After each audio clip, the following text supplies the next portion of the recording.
Let's have a quick conversation about how to create a programmatic audio ad. The whole thing is, if you are trying to have something programmatically created, you have to think about a few steps. And we have in the last 15 years, we have developed a formula for success. In today's conversation, we want to share that formula with you. It's a formula we use for our own business clients, and it works like fantastically. So here are the steps I really want you to pay attention to. So the first thing you want to do here is you want to write a great script. It's so important because every great programmatic audio ad campaign starts with a good script. You got to have a good script. So what are the elements of a strong audio script? Well, we talk about, first you have to think about what is your intent. So your intent will actually drive the whole content writing process. So think about soft, medium, or hard sell. Determine what kind of sell you are going to approach listeners with. Just like with the radio advertisement, you need to ask if it's going to be a soft, medium, or hard sell. And so a soft sell is suggestive without asking directly for the listener's business. A medium sell certainly asks for the business, but never in a forceful way. But a hard sell simply demands the listener's business, as it always has a sense of urgency, right? So when you think about call to action, this is really important. So getting the type of sell right is imperative to ensure that you are connecting with your listeners in a manner they expect and will respond to positively. By the way, boss, welcome back to the show. It's really a pleasure to have you here as we are trying to really think about how to create a programmatic audio ad. So the first thing is so when you think about writing a great script, you have to determine whether you want to have a soft, medium, or hard sell. And you have to think about the length of the programmatic audio ad. You have to think about the conversational tone. You got to think about using a CTA. And so those are like foundational elements. So the length of the ad will depend on your niche. What we have seen here is that 30 seconds is about right. And the 30 seconds is about the type of length that platforms such as Spotify, Pandora, and Apple Music love as well. And however, there are some instances on some of the audio streaming platforms when, for example, programmatic audio ads can run all the way to 60 seconds long. So really the length of the ad will determine what information you include in it or omit from it. So it's really totally up to you. And please, I want you to really adopt a conversational tone, very important. And do not forget to use the CTA, a call to action, because if you want your programmatic ad to be effective, you got to have a CTA.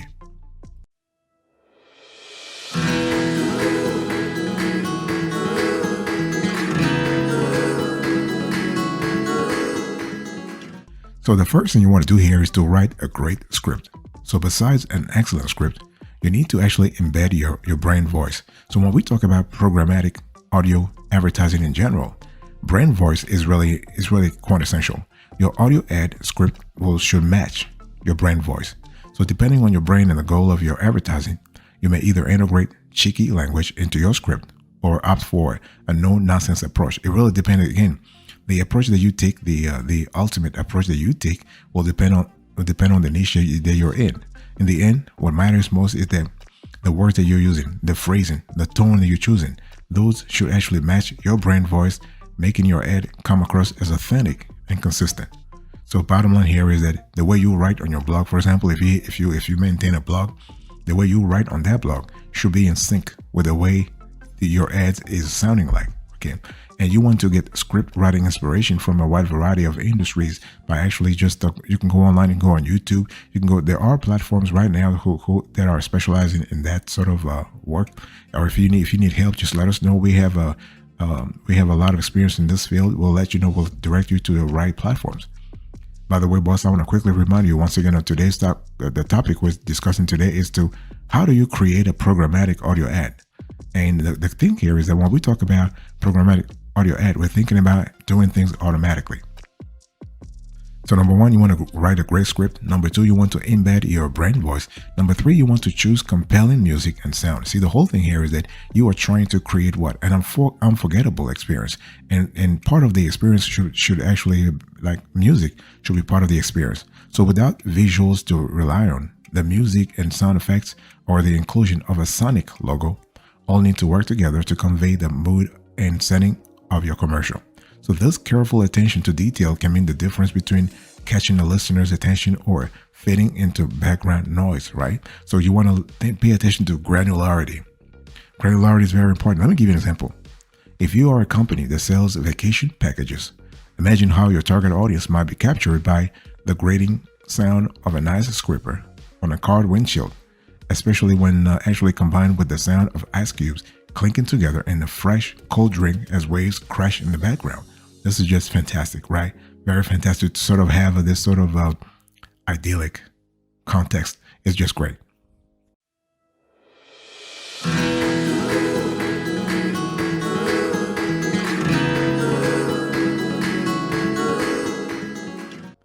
The next thing I want you to do here is to seek emotion. So we as marketers, we have to actually create emotions. We have to create unforgettable experiences. And the thing is, if you want to create a programmatic audio ad that is effective, that really resonates with customers, with listeners, you need to actually seek emotion in everything you do. The voiceover in your audio ad forms an emotional connection. Now, right now, you're listening to me. I'm not doing an ad. I'm just giving you a tutorial. But if I were doing an ad, the tone, the depth, the breadth of my pitch will be different depending on the brand I'm representing, right? I mean, I don't do this on the side, though. No. So the thing here is that you need to understand, you have to actually pay attention to the voiceover in your audio ad, and because you want to actually make sure that that emotional connection, that emotional sort of attachment is created right off the bat. So when the listener, when the listener actually hears your ad, that connection is created automatically.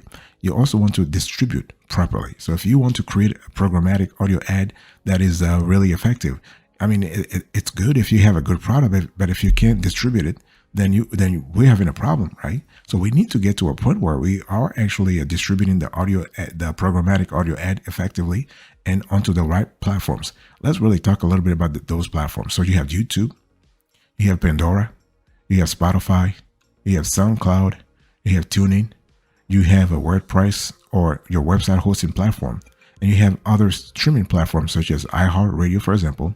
You have Amazon Music, you have Shazam, you have SiriusXM. So those are great options for your brain to use to run its programmatic audio ads. Now, some platforms are constantly changing their requirements. So by the time you actually listen to this show, there might be some changes, but the bottom line here is that you have a whole constellation of platforms out there that will be willing to run your programmatic ads. And when we talk about programmatic ads in general, there are three main benefits of using of actually having your ads appear on audio streaming platforms. For example, programmatic ads have been shown to be more effective than traditional radio advertisements.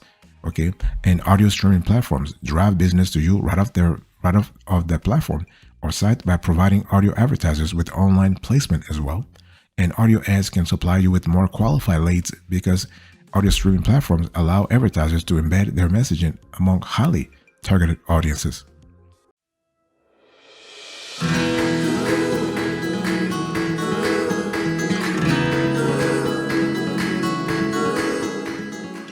Let me give you an overview here. So when we talk about how to create a programmatic audio ad, so those are the 5 steps I want you to take right now. So you want to write a great script. You want to embed your brand voice. You want to choose compelling music and sound. You want to seek emotion, and now you want to distribute properly.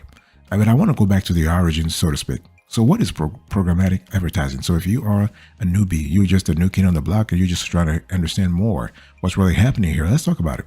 So programmatic advertising uses automated technology and algorithmic tools for media buying. So the term programmatic relates to the process of how ads are bought and sold in the advertising space. And programmatic advertising differs from more traditional media buying methods in its use of automation, because it analyzes many user signals to ensure that ads serve the right person in the right place at the right time. So this trifecta is quite essential: right person, right place, right time. So demographics, geography, and chronology. And so you want to think of programmatic as the umbrella in this category, where different types of programmatic buying are categorized beneath it. By the way, boss, I want to quickly remind you once again on today's topic, I'm talking to you about how to create a programmatic audio ad in 5 steps, and like really 5 steps. And the thing here is that when we talk about programmatic versus display ads, for example, there are differences, right? Because it's very easy to confuse display and programmatic ads, especially with the strides that Google has made in its automated and real-time bidding capabilities.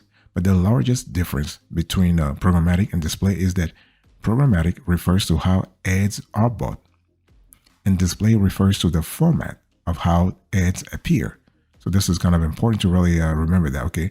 And the second biggest difference between display and programmatic ads is the ability to buy ads across platforms. Display ads are more commonly referred to when placing ads within one specific ad network, such as the Google Display Network. And programmatic advertising, on the other hand, takes display media to the next level. So multiple platforms exist for programmatic, such as sell-side platforms, SSPs, and demand-side platforms, DSPs, allowing advertisers to buy ad inventory across an open network of platforms. So with both programmatic and display, advertisers typically have control over the following: the audience, the bidding strategy, the budget, the creative and assets, the placements. So this is kind of cool. And so when you think about, there are many types of programmatic platforms. You have the three main types of platforms in our view. You have the sell side platforms, the demand side platforms, and the ad exchangers.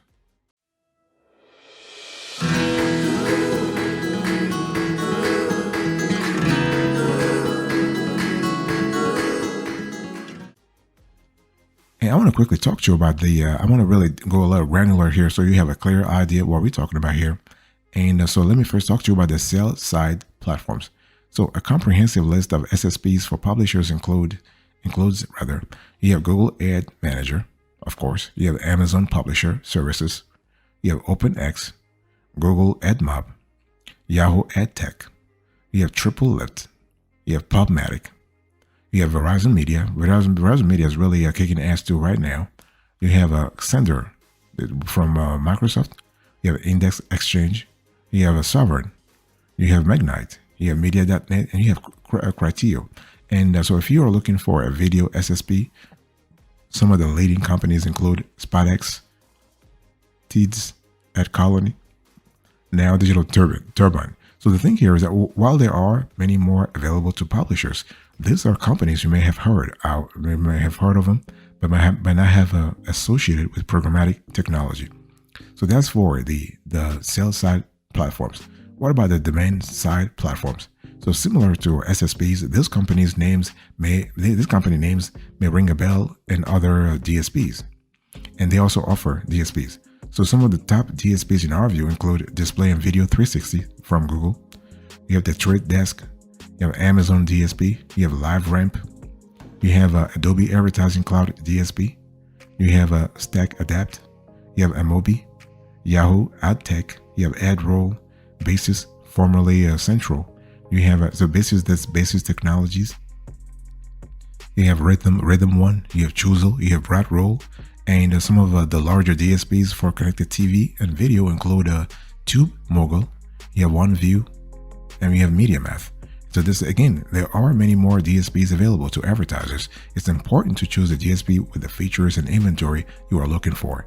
And some DSPs offer self-serve advertising, while others offer both self-serve and full managed service, likely to larger advertisers or agencies. What about the ad exchangers?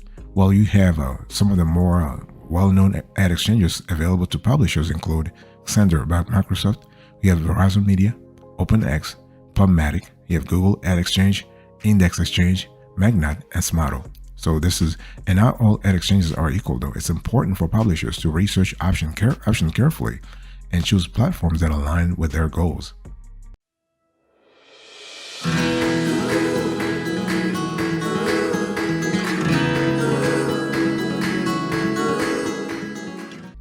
Now here is a decision I really want you to pay attention to. So how does programmatic advertising how much does it cost?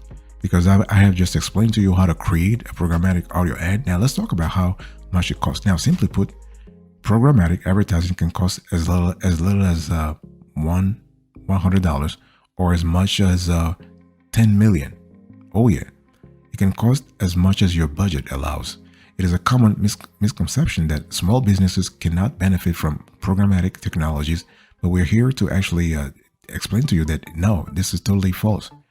Programmatic ads are typically bought on a cost per 1,000 impressions, the CPM basis. So CPMs typically range anywhere from 50 cents to $2. And however, CPMs can be much higher based on factors such as which DSP you choose, your target audience, and the level of competitiveness. Okay, it's all about competition here. Very important.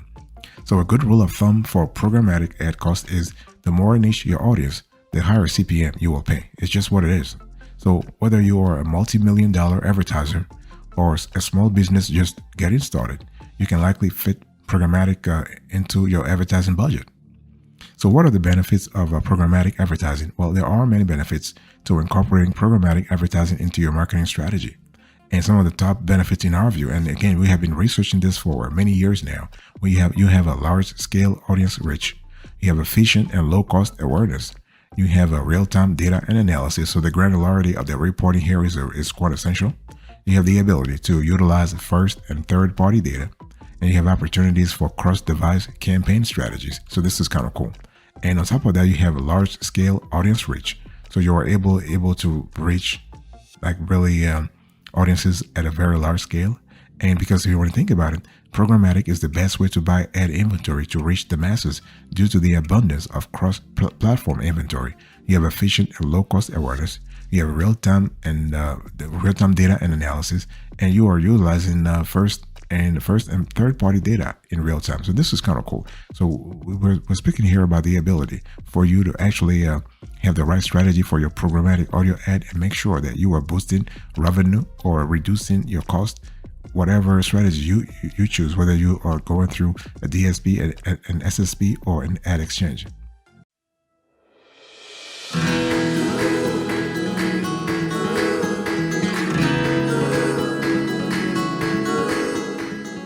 I want to really do a review for you here, and I want to review the types of programmatic advertising we're speaking about, because the bottom line here is you need to really have a clear idea about the types of programmatic audio strategies you need to adopt.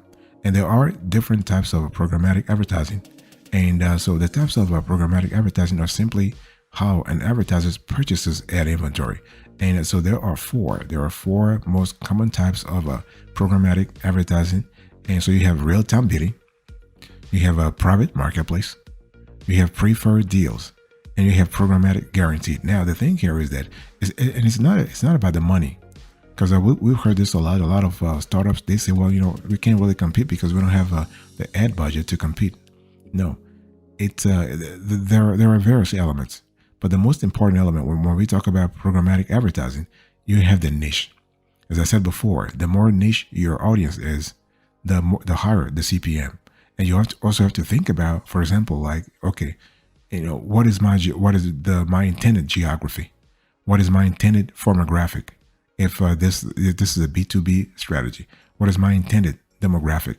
So those are elements, when taken together, play an important role in making sure that you are getting the right type of bidding for your business. So again, it will go up. So let's quickly go through the four types of programmatic advertising types. So for real-time bidding, this type of bidding is open to all advertisers where ad auctions happen in real time. So this is also known as the open marketplace.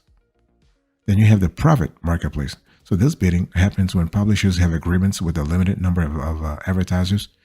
And so these websites typically offer premium pricing because of the coveted ad space. And then you have preferred deals. So a lesser known type of programmatic advertising. So advertisers here choose ad spots before they go on the private or open market. This is also known as spot buying. And then you have a programmatic guaranteed. So similar to a preferred deal, but there is no auction bidding. So the publisher and advertiser agree on a fixed price for ad inventory. And so one thing I need to say here is that when we speak about programmatic advertising in general, this is a very dynamic industry that you don't expect to have like the same things over and over and over. This changes all the time. Things change all the time based on the economy, based on the supply and the demand and supply movements of the SSP and the DSPs. So this is really dynamic.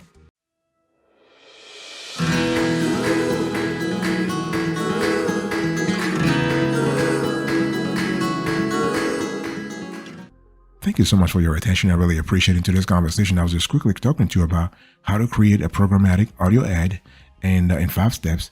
And so here are the steps. You want to write a great script. You want to embed your brand voice. You want to choose compelling music and sound. You want to seek emotion. You want to distribute properly. And then I'll give you the overview, the decision, and the review.